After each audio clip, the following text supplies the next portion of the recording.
मैया ने सुंदर से व्यंजन रखे, थाली सजाई और थाली सजा करके मैया आगे बढ़ी तो एक बात याद आ गई। क्या? मेरे कन्हैया को मिश्री बहुत पसंद है, माखन मिश्री। यशोदा मैया माखन मिश्री बहुत खिलाती मेरे श्याम को। मैया वापस आई और मैया ने आकर के पुनः उसमें माखन मिश्री लगाया, भोजन रखा और वो थाली लेकर भगवान श्याम के पास में गई। और कन्हैया ने जैसे ही देखा तो मेरे सज्जनों माखन मिश्री को देखते ही माता यशोदा की याद आ गई। कन्हैया फूट फूट के रोने लगे। मेरे सज्जनों, मैया देवकी जो है वो फूट मैया ने देखा कि कन्हैया रो रहे हैं। क्या बात है श्याम, क्या कोई तकलीफ है यहाँ? क्या आपकी कोई अव्यवस्था हो रही है? भगवान कुछ नहीं कह रहे, रोते जा रहे। मैया तो घबरा गई, बस दौड़ के गई वसुदेव के पास। स्वामी, हाँ मुझे पता नहीं, मैं भोजन लेकर गई श्याम को और कन्हैया तो इतनी जोर से रो रहा है, मैं क्या करूं? मुझे समझ में नहीं आता क्या तकलीफ है उसे, और कुछ बताता भी है नहीं। अरे कम से कम आप ही पूछ लो कि श्याम को परेशानी क्या है, या मथुरा में कोई तकलीफ हो तो पूछो। वसुदेव जी कहने लगे, देवी मैंने आज तक कन्हैया को अंगुली पकड़ के चलना नहीं सिखाया, मैंने कभी गोद में नहीं खिलाया, मैंने कभी पिता का प्रेम नहीं दे पाया, मैं क्या जानूं कि कृष्ण के मन में क्या चल रहा है।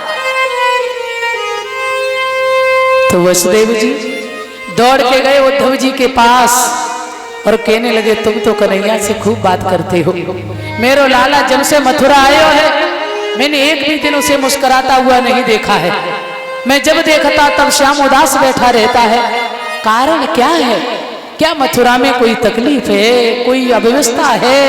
अरे कम से कम तुम ही कृष्ण से जाकर पूछ लो। सज्जनों, उद्धव जी बोले, चिंता ना करो, वो भी पिता कहते हैं वसुदेव से। गए श्याम के कक्ष में उद्धव जी।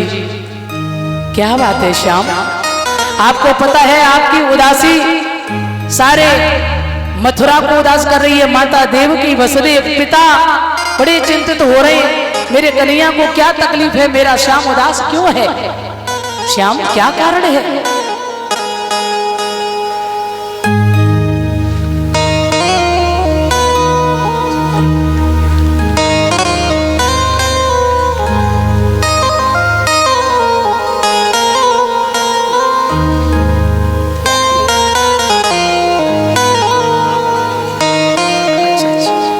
हाँ ध्यान देंगे, ये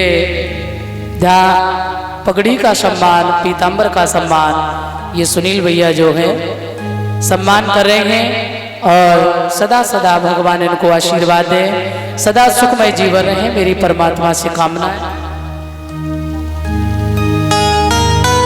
और ये माला का सम्मान विपिन, ये दोनों भाई सम्मान कर रहे हैं, सदा सदा सुखमय जीवन रहे, सदा आगे बढ़े, ईश्वर से मेरी कामना है। बोल सच्चिदानंद भगवान की। आ जाइए। भगवान श्याम जो है बड़े परेशान है मेरे बंधु।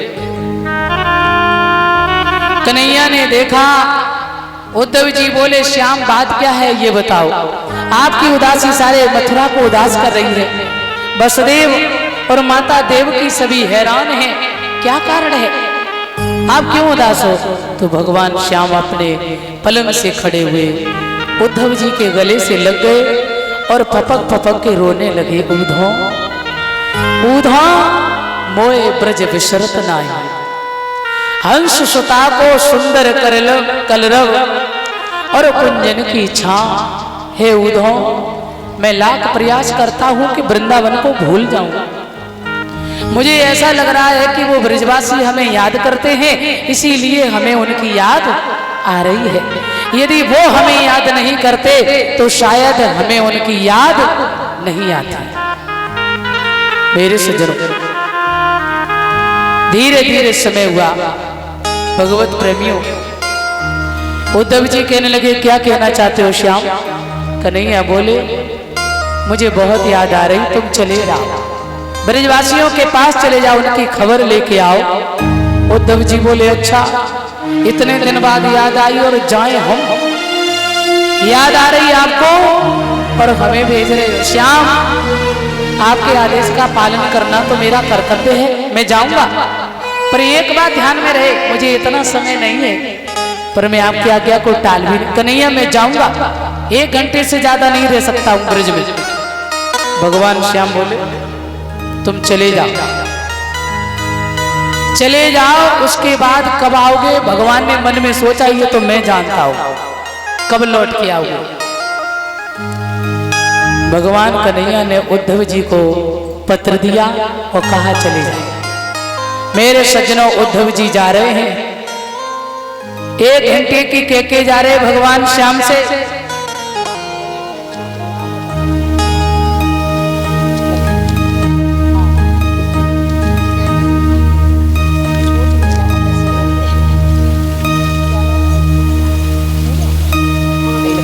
अच्छा अच्छा, हाँ ध्यान देंगे। ये मालाओं का सम्मान पूजा बेटी, ये पूजा भाभी और लकी बेटी, ये दोनों माँ और बेटी, ये दोनों ही सम्मान कर रही हैं। भगवान सुख समृद्धि दे, सदा आगे बढ़े, भगवान से मेरी कामना। 101 रुपए का सम्मान विमलेश भैया इसी गांव से सम्मान कर रहे, सदा आगे बढ़े, भगवान से मेरी कामना है। तो आ जाइए। श्री सुखदेव जी सावधान करते हैं राजन, भगवान ने उद्धव जी को भेजा। कथा तो आपने सुनी है, पर मैं आपको कथा विस्तृत रूप से नहीं सुनाएंगे, कथा बहुत है और टाइम आज कम रहेगा। हाँ बहुत कथा है। संदेशा लेकर के जाते पर भगवान के छोटे छोटे सखा जो है मथुरा की रोड पे जाकर के बैठ जाते हैं, सारे दिन इंतजार करते हैं कि आज लाला आए रहे हो होएगो, आज मेरे कन्हैया जरूर आए रहे होएगो। और जब शाम हो जाती है, जब भगवान नहीं आते हैं, तो बिल्कुल रूखे रूखे लौट करके घर जाते और मैया यशोदा के दरवाजे जाकर के कहते अरे मैया, अरे तेरो लाला बड़ो ढीठ है, मैया बात झूठ बोलता है, हमसे कहा था कि हम परसों आ जाएंगे और आज बरसें हो गई, आज भी ना आयो मैया। और जब बच्चे सोते हैं ना शाम को, तब भी यही सोचते कि भगवान कब सवेरा हो और मैं फिर अपने श्याम का बैठ करके इंतजार करें, मेरा कन्हैया कल जरूर आएगा। कल कल की याद में जिए जा रहे हैं, ध्यान रहे। सखियां भी बड़ी परेशान है श्याम की याद में, कहती हैं बहना मुझे लग रहा है कन्हैया बड़े निर्दयी निकल गए, वायदा करके झूठा और हमसे चले गए। अरे बहन, यदि मैं ऐसा जानती तो श्याम से प्रेम नहीं करती। सखियां रोती है। मेरे बंधु उद्धव जी ने प्रवेश किया, जैसे ब्रज में भक्ति का करंट, देखो जैसे प्रवेश किया, चरण रखा तो ऐसा लगा कि हर कड़ कड़ से श्री राधे की पुकार आ रही है। जय श्री कृष्ण, जय श्री कृष्ण, जय श्री राधे। उद्धव जी ने सोचा ये क्या हो रहा है, बड़ा ज्ञान था, ज्ञानी पुरुष थे, बृहस्पति के शिष्य हैं और मन में थोड़ा अहम भी है कि मैं बड़ा विद्वान हूं, ज्ञानी। भगवान ने सोचा उद्धव जी ज्ञानी तो हैं, लेकिन अभी इनके अंदर भक्ति का पुट नहीं लगा, इसलिए भक्ति जब तक नहीं होगी और प्रेम का पुट जब तक नहीं लगेगा, तब तक ये ज्ञान शोभायमान नहीं होगा। मैंने कहा ना, अधिक विद्वंता भी कभी कभी खतरेदार होती है। ज्यादा विद्वंता होना और उसके साथ यदि विवेक नहीं है तो वो व्यक्ति बिना अनर्थ किए रह नहीं सकता है। आगे बढ़े, छोटे छोटे बच्चे बैठे, एक बोला भैया, बोले हाँ, मुझे लग रही कि कन्हैया को रथा